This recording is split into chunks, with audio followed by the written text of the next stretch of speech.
surprise shone light from distant northern skies. At that point, I realized I don't know where it comes from, but I know it's okay.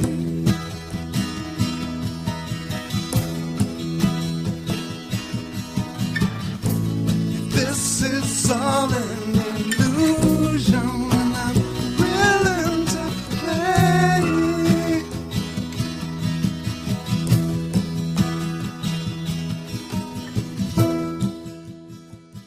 Welcome to the Quantum Guide Show, interviews with awakened masters as they share their quantum work with you.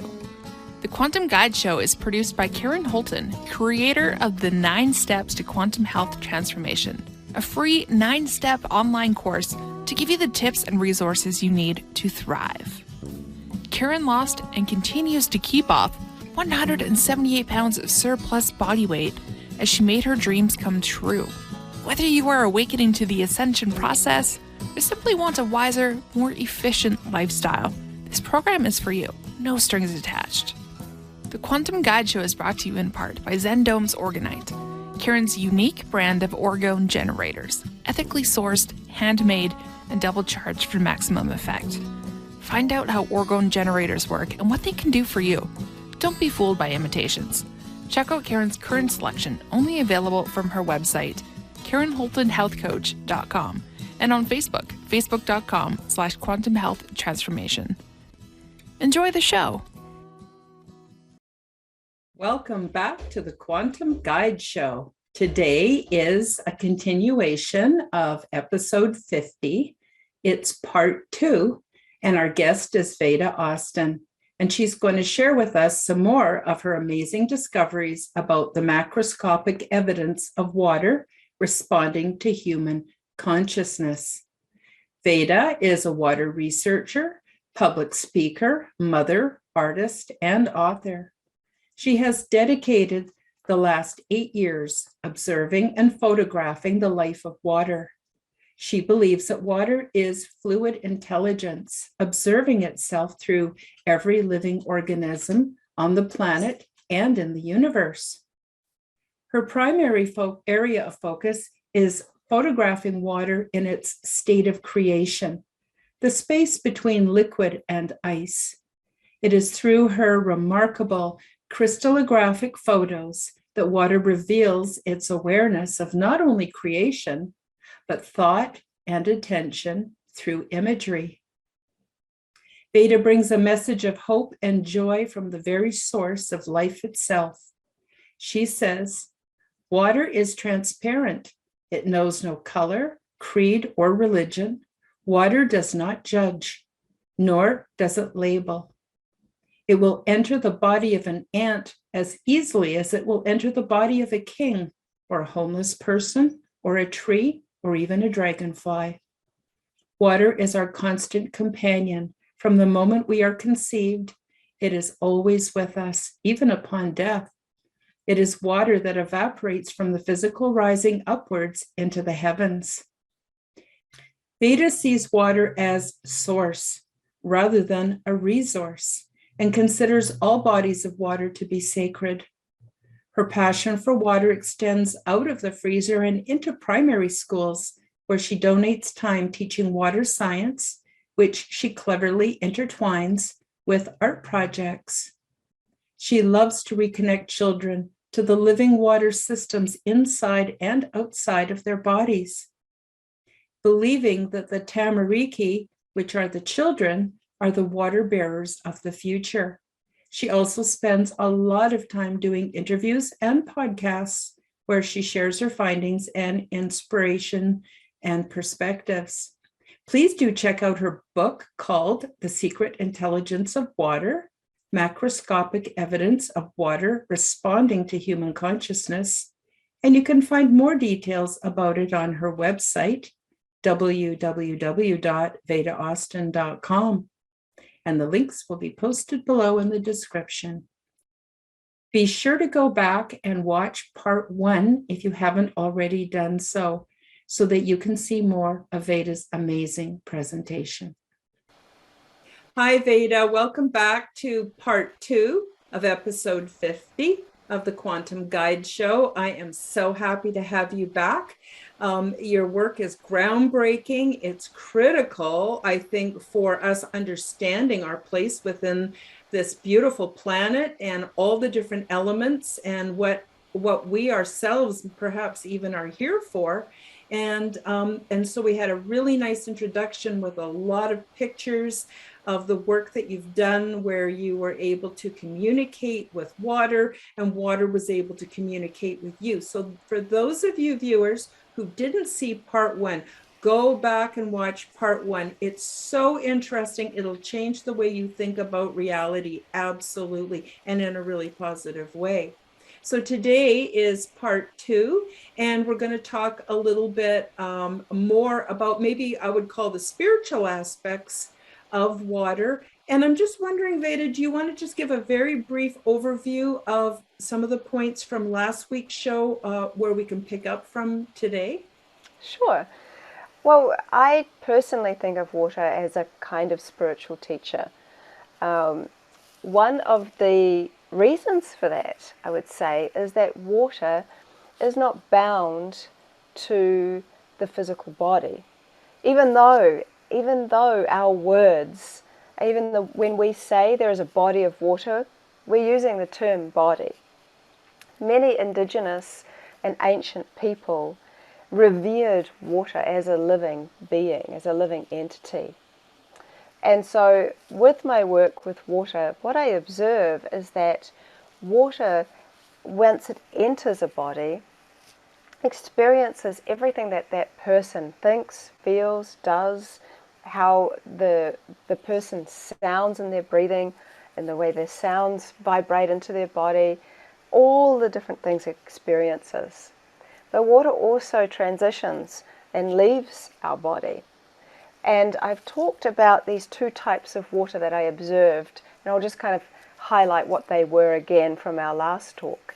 And so as water begins to freeze, I've observed that it freezes into 2 types of water that I call informed and uninformed. Informed water freezes much quicker than uninformed water does.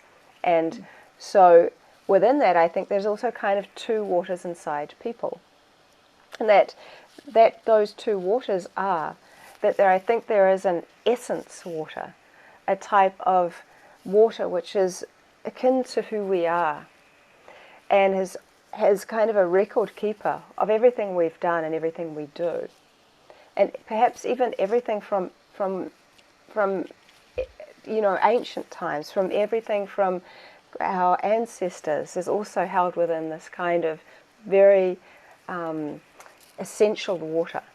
And then there's more of a bulk water, the kind of water that we drink, that passes through us, that hydrates us, and also that is excreted. And so within those 2 types of water, the interesting thing is that in Maori, the word for spirit is wairua. Wai is water, rua means 2 waters.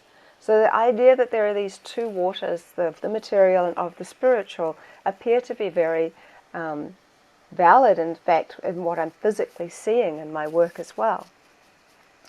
And so as we go through this idea, I think that water in its fluid state, or probably also in its gas state, is the observer. It simply observes, it's not in judgment. It is omnipresent in a way and is the observer. As someone once said to me, what if water is in fact expressing its consciousness through us and through every living thing on this planet and beyond, with the intention simply to observe itself? And that's a very interesting concept. Whether it's right or wrong, I'm not saying that. It's an interesting concept. And so as water, the observer, enters through into us, the difference is that it is then in a body full of memories, and we are memory-making beings. If we look back at our life, everything is a memory.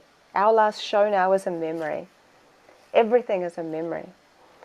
My dear friend and godfather passed suddenly last year, And it was such a surprise. And one of the things that I really recognized after having done all this work with water and having gone through that is that what we leave behind after we pass and transition are the memories of us and other people. And so here's a precious memory that is now held in the waters of myself. And I can only hope that I will be a precious memory that is held within the hearts of my loved ones. And so this idea of memories and being able to pass and be a person's memory is very relative and important and beautiful.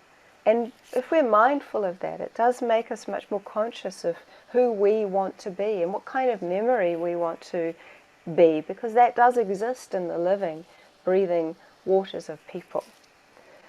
And so when I have been the observer of myself, so one of the beautiful things is as people, we actually have the ability to observe ourselves.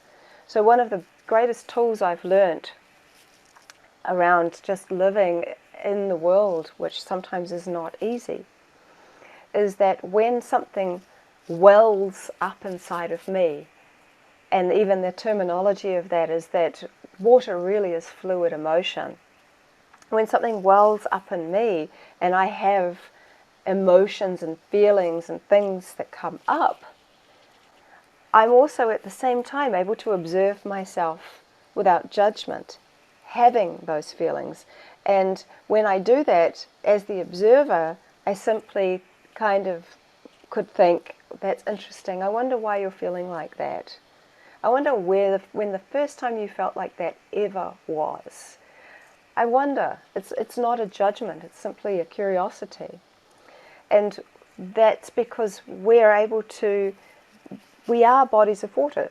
And so we have that ability to be the observer and to be the body of memories. Mm-hmm. And so even within the realm of love, see, for me, this journey with water, and people always say, when did your journey with water begin? It never began, it always has been. Mm-hmm. Every single body that is alive is filled with water. When we die, it's the water that is evaporated out of our body and the salts that go back to the earth. Even when you're cremated, the ashes are actually salts. The water simply evaporates. Mm-hmm. And I think that that essence water that I talked about, that is within us in a more subtle way, I believe.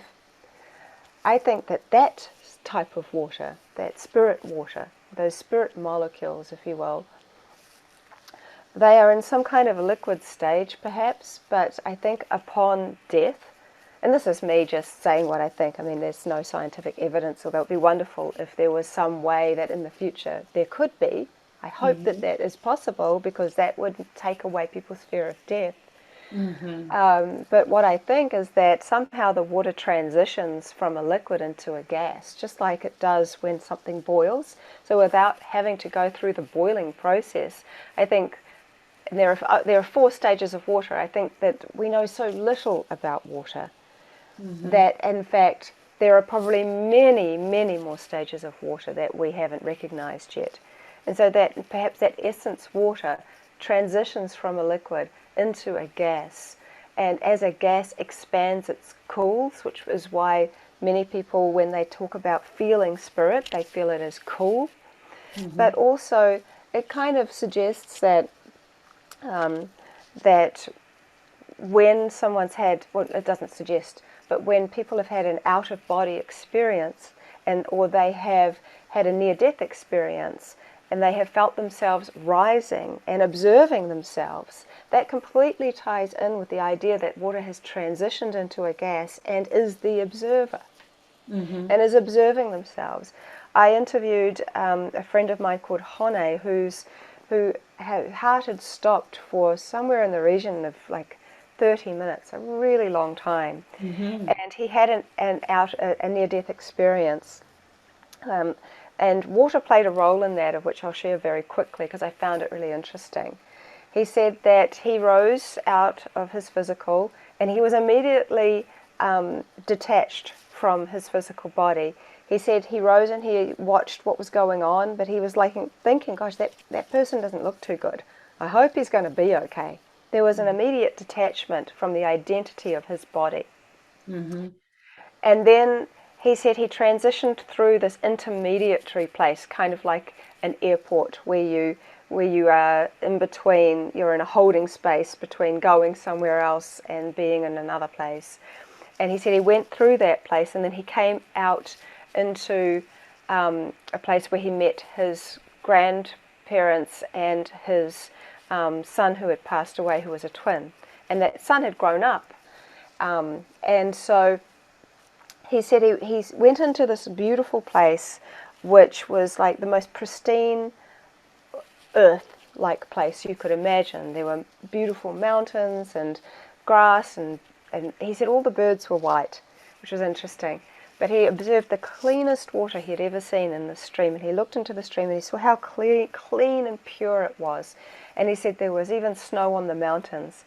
And then he went through this process of talking to his grandparents, and he was specifically talking to his grandfather when his grandfather said, okay, you know, do you want to go back?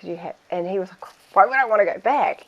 And he's like, but then he was transitioned back to observe his children, his two children, at his bedside because he was in a coma. So he was actually out of his body whilst he was in a coma as well. And so he said he watched and he saw his children. He said, I can't leave them behind. And so his grandfather said, well, you're going to have to share this message with the world once you go back. Mm-hmm. So he fell down on his knees and he started crying at his grandfather's feet. And he saw the tears fall from his subtle body onto the ground and watched them like kind of bounce, not like in the way that a bouncy ball bounces, but kind of touch the ground and splash. So what was so curious to me is that even when he described his body as being a subtle body, which was a light body, he was able to cry tears. And when I describe tears, because whenever a human being has the highest of emotions in the happiest space, or the lowest of emotions, not the worst of emotion, but just a low emotion where you're feeling really sad, where you cry, the tears that appear are a manifestation of liquid emotion. They are actually emotions you can see. Mm-hmm. So if water is this kind of omnipresent, spiritual, and emotional, or perhaps fluid in motion, then it really is incredibly powerful to start thinking that by molecular count, we're 99% water. By volume, we range between the highest around just under 80% when we're born, all the way to around about 75% as we get older in old age. And there's a saying that aging really is a slow process of dehydration. And so, and at the same time, the essence, water, helps us feel that we are always us. Mm-hmm. So there's never a time that we don't feel like us, no matter how shocking we might feel, like when we look in the mirror and go, God, I didn't think I looked like that. But we all look too closely at the physical. If our skin was invisible, we would see ourselves as the sophisticated fluid systems that we are. We would treat ourselves differently, and we would treat every other living thing differently. If everything that had a skin that was invisible, we would see it as a moving, flowing water system. Mm-hmm. So, can I ask you a clarifying question? And I don't know how to put this succinctly, but I'll do my best.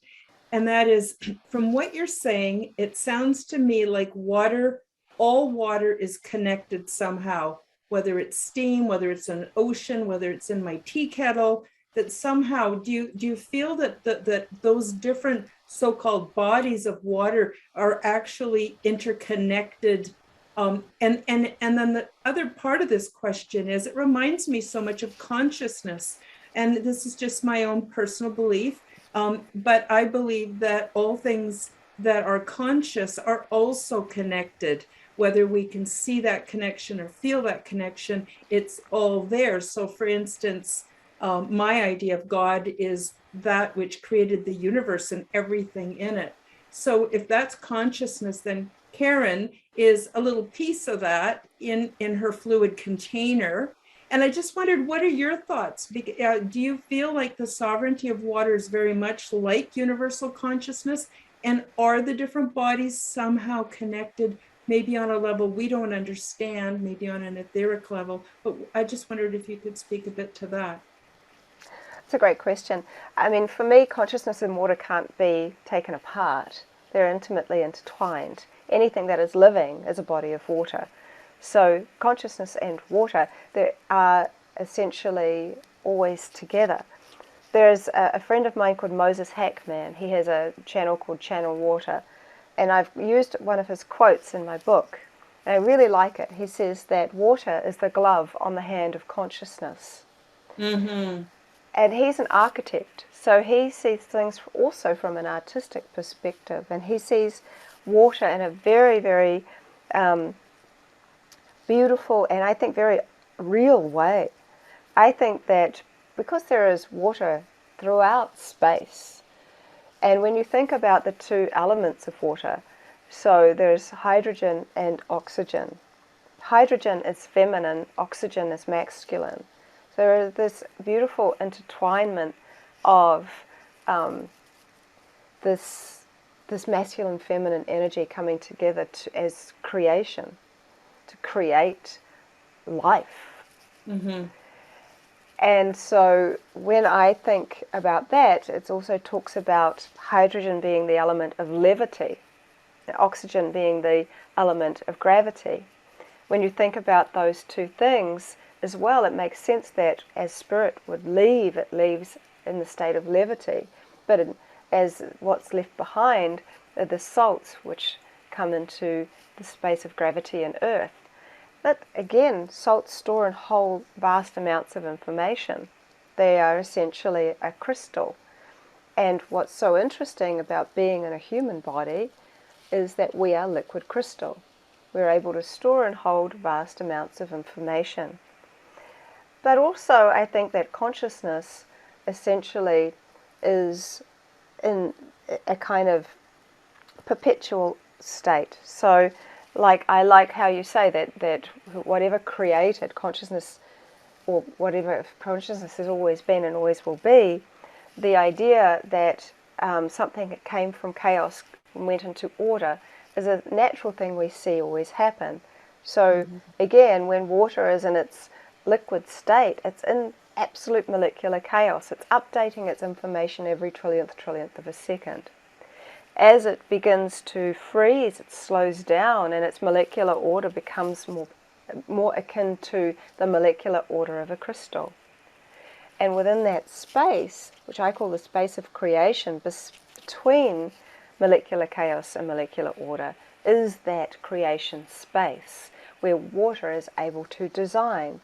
But it's interesting because it goes from something which is essentially one state and goes into another state. And then when you boil that water or that ice, it then goes into another state.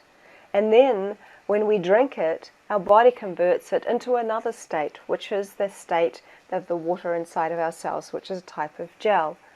So my idea around water and consciousness is that always water is seeking and entering bodies of consciousness. And so it is always within that space, that realm of consciousness. You come out of a body, then you merge into a much greater awareness and consciousness. And so it could well be that the greatest mysteries on earth that we have ever pondered from time immemorial have always been right in front of our eyes. The observations of the air, of the water, of the ice, of this type of gel or plasma, and plasma plays a huge part in the creation of the universe. So for me, water explains so many hidden secrets, or we can now start, that it's starting to be revealed in new ways. The more we study water, I think the more you will understand what it is to be a conscious being. Yeah, I would agree with you. The other thing too is we're born into a construct.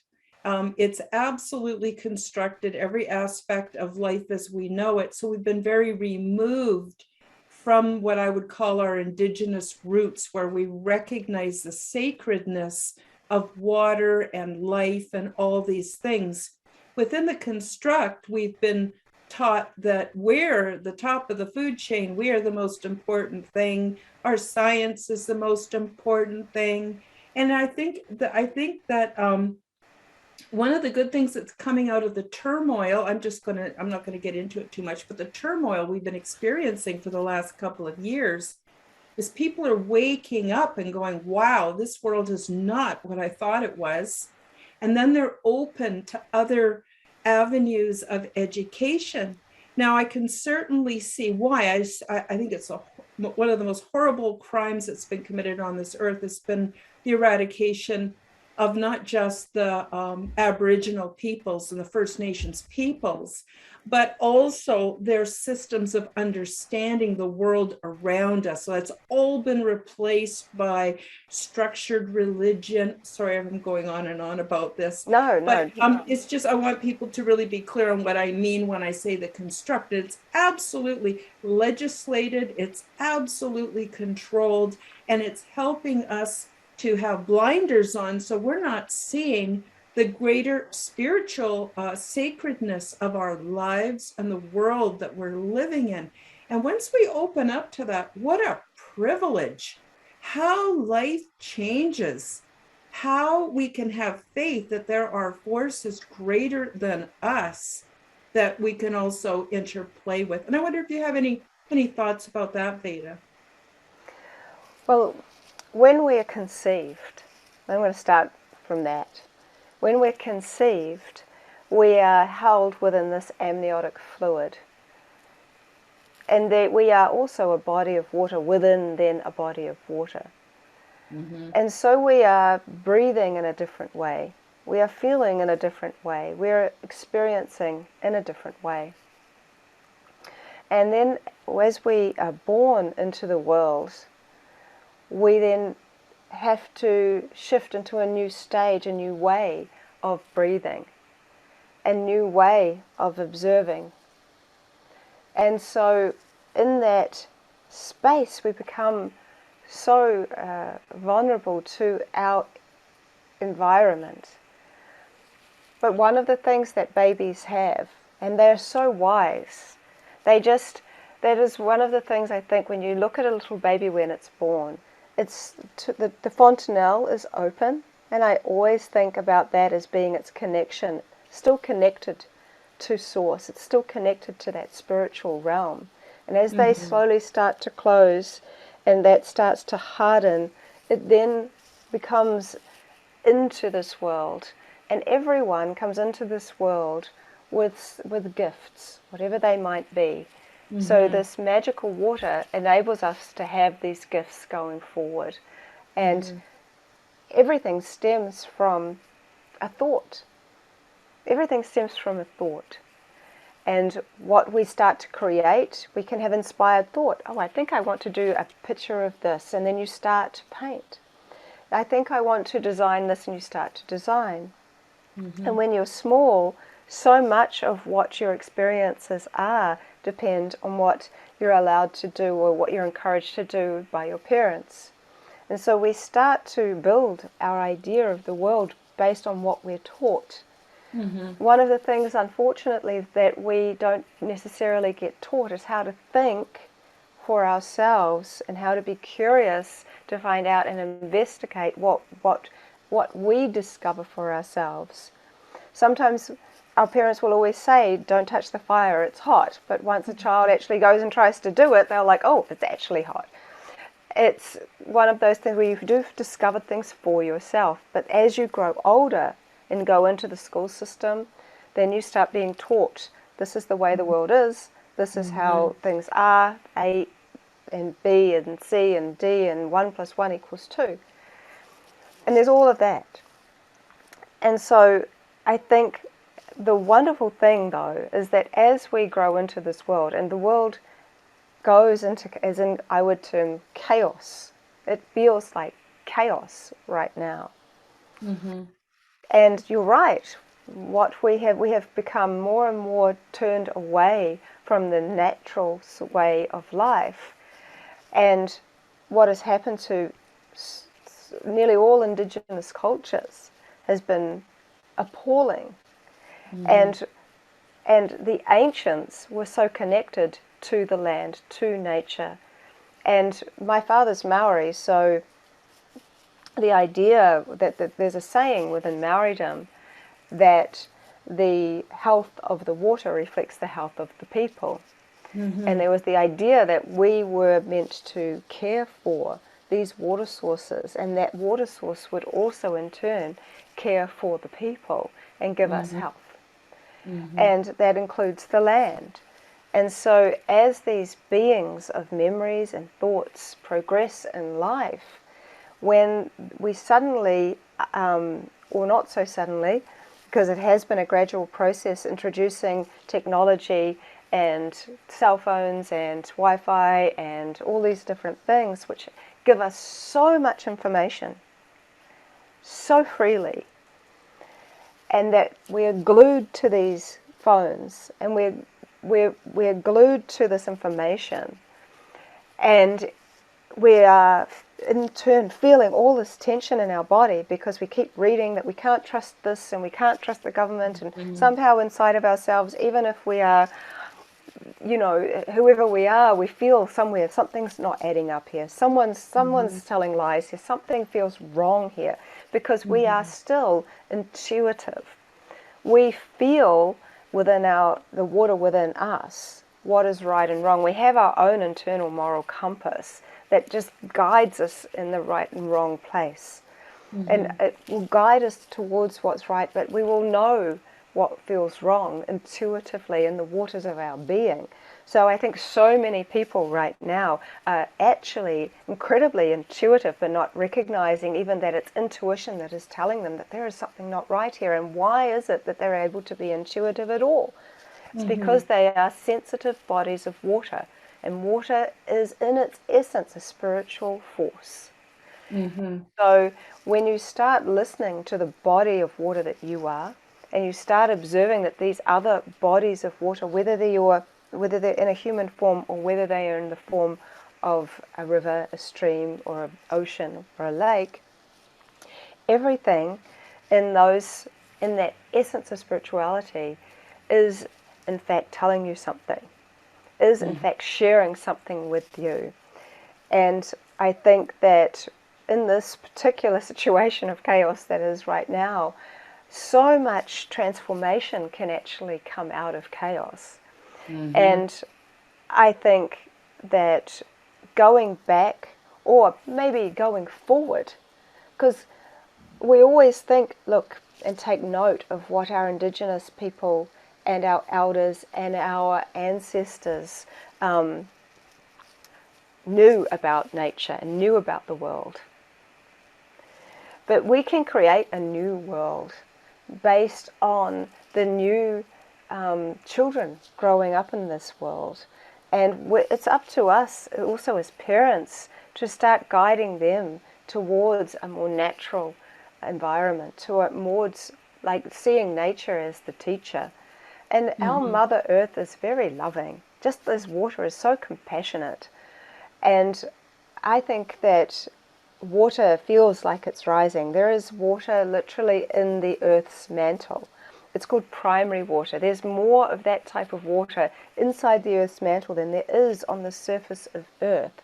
And as I tap into myself, I feel that there is that connection to that water inside the Earth's mantle that is literally feeling like it's rising. It's like the Kundalini rising. You know, it is that natural feeling of that things need to rise up. And people too are beginning to rise up And there's that saying, if you don't stand for something, you'll fall for anything. And if you stand, I see people that are in fear, but even through their fear, they're standing up saying, segregation is bad. I don't want to see this kind of separation happening between families, between lovers, between friends, between countries. This isn't right. And at the same time that we know something doesn't feel right, we have to find a place where something feels right within us so that we can have peace and we can start feeling like we don't have to be anxious all of the time. And so with the work that I do with water, what I discover is that water always holds me to my higher expression. But however, if I'm sad, water will be very compassionate in the crystallography that I see. But if I am feeling frustrated, water won't even work with me. Water won't design anything for me. It simply won't resonate at that expression. And so as I'm going through this, I realize I have to be more and more of my baby self than I've ever been. I need to open up. I need to actually go into the remembering of the great water dreaming, the great space where everything, there are two worlds, the world we live upon and the world we live in. Everything that we experience in this world is felt within us. If we touch something, that feeling is a sensation we feel within us.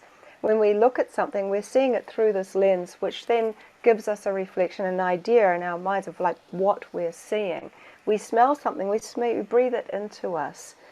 We hear things that the words are going inside of us and vibrating, and everything that we ever experience is experienced within this inner world. And our thoughts, we attach ourselves so much to our thoughts. So be mindful of our thoughts. Our thoughts are like clouds, but we're the sky. We can watch those clouds go by. We can see them get really, really big and heavy to the point that they need to rain and empty, but they will always move past. Their thoughts are not who we are. Really, we are the sky. That's an analogy anyway. And so I take notice of these things that nature shows us. Everywhere nature is our teacher. Everywhere nature is a spiritual teacher sharing and reminding us that we are part of nature. We're natural beings. The reason we have emotions is because we are water beings. The reason we need sun is because water needs sun to kind of expand itself, to give it the ability to create. When with the work that I do, what I've observed is that when water begins to start to crystallize into ice, it sends these little shoots out. But I've photographed that those shoots also give off this kind of light. So water tends to use light to create, and water seems to have its own internal light, but it absorbs light. So we're like these liquid water solar panels. And so when we're inside all day working on our computer, looking at what next variant's coming or blah, blah, blah, we're not outside in the sunshine. You know, just having our feet on the ground, the negative charge of the earth is going up through into our body.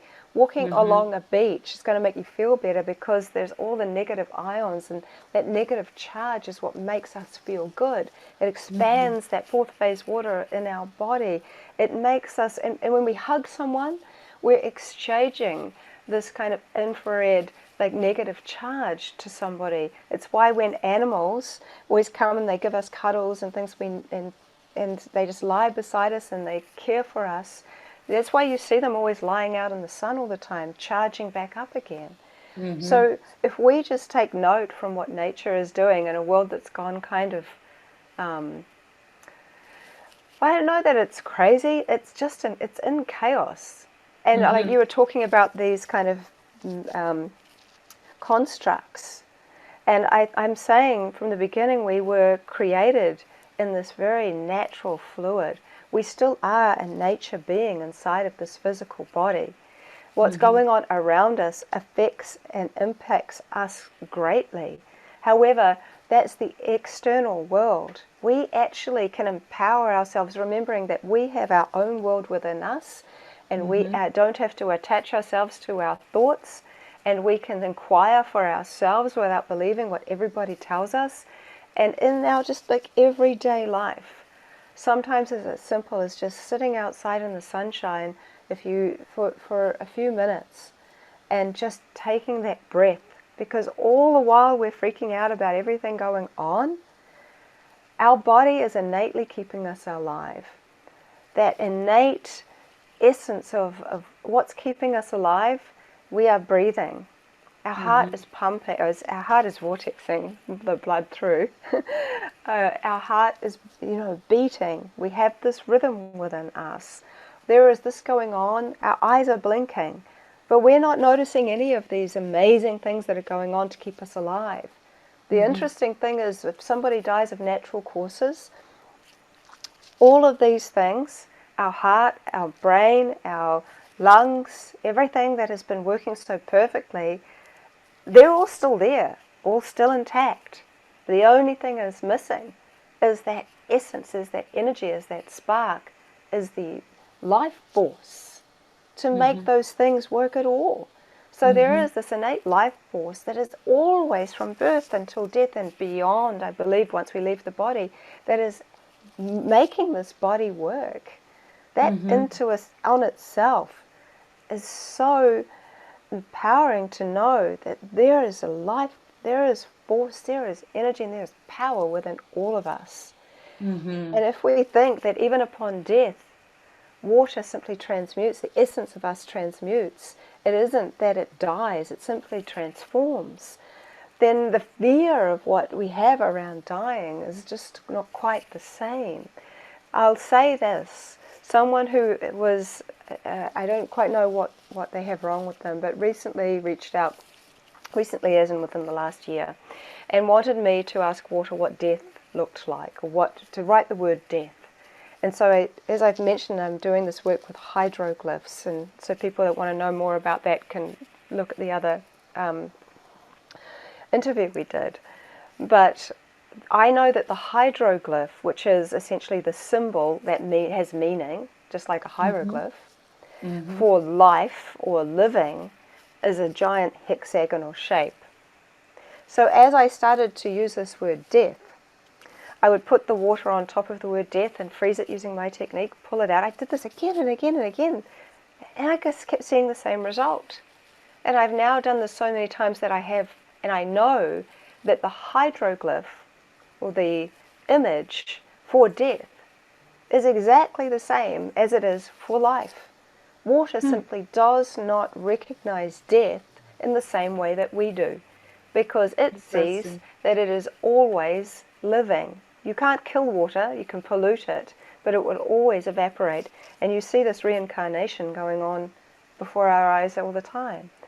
So we just don't know, we just don't recognize it for what it really is. And part of that is because of our conditioning. Now, our time is running out so fast, as it always does. I'm just wondering if you could talk a little bit more about the hydroglyphs.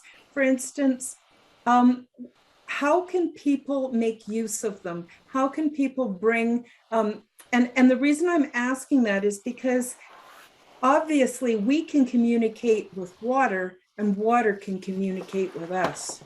So how can people in a beginner, first steps, become more reciprocal with the communication with water? What's your suggestion? well, I find the hydroglyphs are extremely helpful. Just to recap really quickly, for me to get one hydroglyph, I had to have used the same inspiring influence, which is usually a word, at least 50 times, and seen that the water as it turns to ice responds with the same pattern at least 50 times. So I know that it's not coincidental. I've also discovered that water, that the hydroglyphs have layered meaning. And so as people get to recognize these hydroglyphs, what they are seeing is that water is sharing information. So for example, I'm about to put on my website the hydroglyph PDF so that people can actually look at them and recognize what those meanings are. The bigger the hydroglyph is in the petri dish, the more relevant it is to the thing that's in the forefront of your mind. The smallest image, because there's often more than one in a dish, is a more subtle expression of that is relative to the message. So for one example is like somebody I know that I've taught got the lotus hydroglyph, which essentially means enlightened or purity. He also got a small heart, but the lotus was huge, and he got a very large hydroglyph for message. And then he had two small circles in the message, and the small empty circles mean completion. So when you put that all together, essentially it means that the loving message of the enlightened one has been, the loving message of the enlightened one has been completed twice over. And so as you learn, and if there is a hydroglyph sitting within another hydroglyph, those two are intimately connected. So there is a real message within that. So the message glyph looks like a triangle with frills on the end, with those lines, and with two circles inside it. Essentially, there's importance within the number 2 or double. It's like a double message. So there is such a sophistication in the language. But if you can ask water a question, someone who is very, very adamant about very strong about how she feels about what's going on in the world right now. And she came on one of my beginners classes where I teach my technique. And she said, how do I know that I'm not projecting my thought into water and just getting their result from myself? How do I know it's not my consciousness just seeing what I want to see? So the beautiful thing that as you start doing this work is that I guess I'm the example, because I've done this now for so many years, that I've seen water show me faces, show me pictures, show me that it can, I can put it next to an apple, it will show me an image in an apple. I know that it can do all of that stuff. In fact, I'm not even interested in doing that work anymore, because I already know it can do that. It's like it's kind of like kindergarten. And then you kind of move on to like, actually, I want to be taught. What do you have to say? And so I ask questions. I have no idea what the response is going to be. And it's good to start when you don't have any particular idea of what you don't have an attachment to the outcome. And then when you start doing that and you start seeing for yourself that water can give you an answer, then you start to realize they're actually working with a spiritual substance that has your greater good in mind. So it can't lie. Water never lies. It doesn't never in that vibration. It's not part of its being. So it's the ultimate lie detector test in many ways. Plus it can be very confronting when you are given a message that you don't necessarily want to hear. It's exactly like what we do. There's that there's this little dice thing, and you shake it, and it's got a little message on each one. It's the magical cue ball, or I can't remember anyway. And it will give you a message. And then if it's a message you don't like, you shake it again, and you keep shaking until you get the message you want. But sometimes this is often this is like human nature. We like to talk to people that are going to tell us what we already want to do, so that we then feel like, okay, I can do it now. We're seeking out permission for what we want to do rather than just going ahead and doing it. Yeah. And so it is an interesting one, because water simply isn't in that expression. It's going to give you a message for your highest good.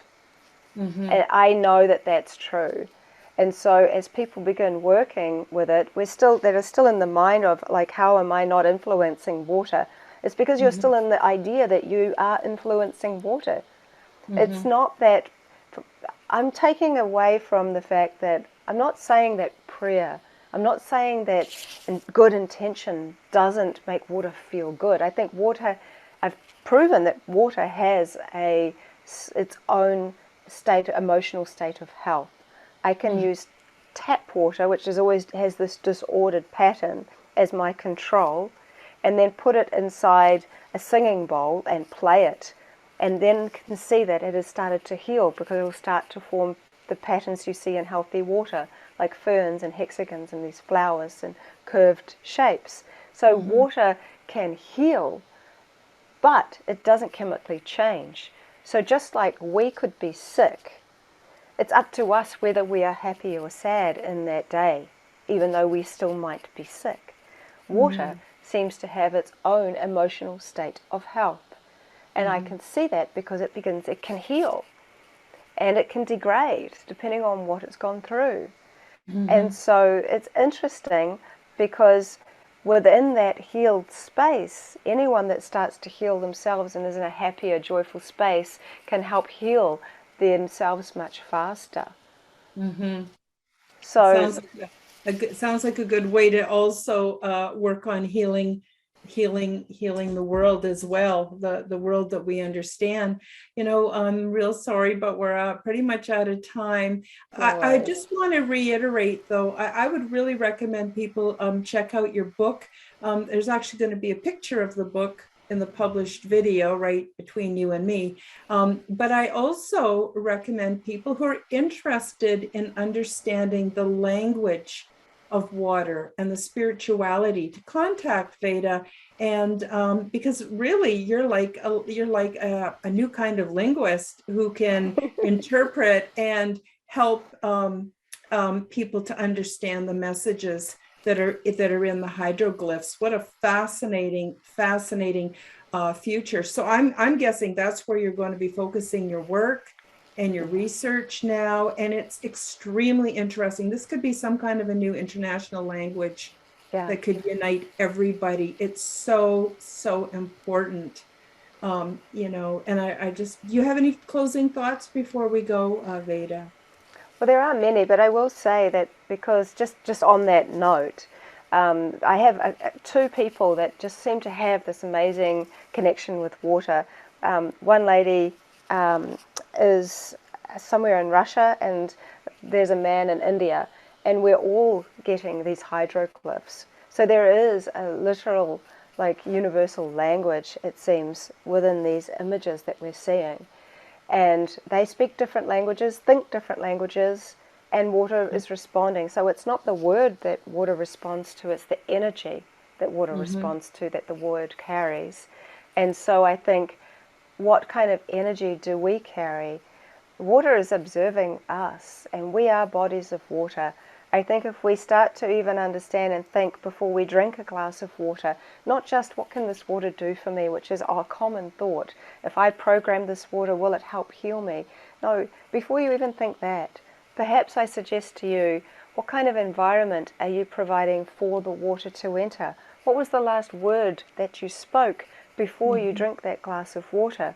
Becoming so mindful that that water is entering you. It's a very intimate thing that happens in this process of the fact that we drink, that we can drink this beautiful fluid intelligence. It's just amazing. So I hope you'll come back next year and update us on how it's all going. And I just thank you so much. It's such a privilege to have you on the show. I've been meaning to have you on for quite some time, and it's just such a privilege. Thank you so very much. And I want to thank all our viewers. And like I said before, this is part 2. Go back and watch part 1 and see all the amazing images and the photography. It's just incredible. It really might just change the way you feel about yourself, the world, and certainly the world of water. Thank you for joining us for the Quantum Guide Show. Become the change you wish to see in the world. Subscribe to Karen's YouTube channel, click the like button, and share this show with your friends. Check out Karen's website at KarenHoltonHealthCoach.com. All the links are available in the description box below. Until the next time, keep up the good work.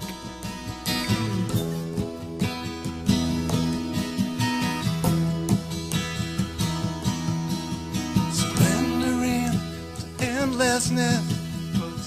all my inner strife to rest, for time gives birth to hurriedness.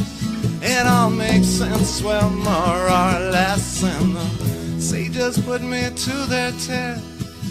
With heart and soul I do my best to find the answers to my quest. I wonder and I must confess, I don't know where it comes from, but I know it's okay.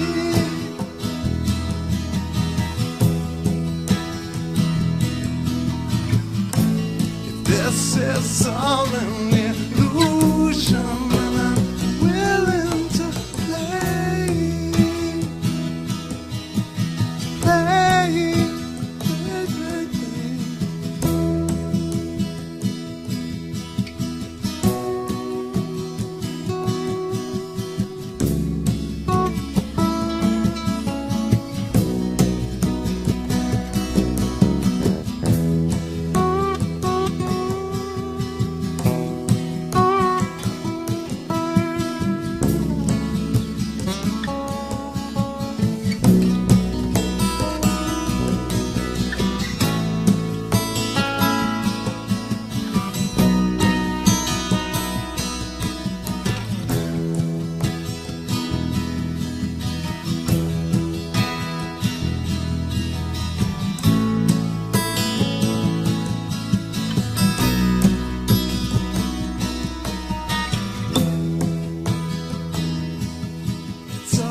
It's okay.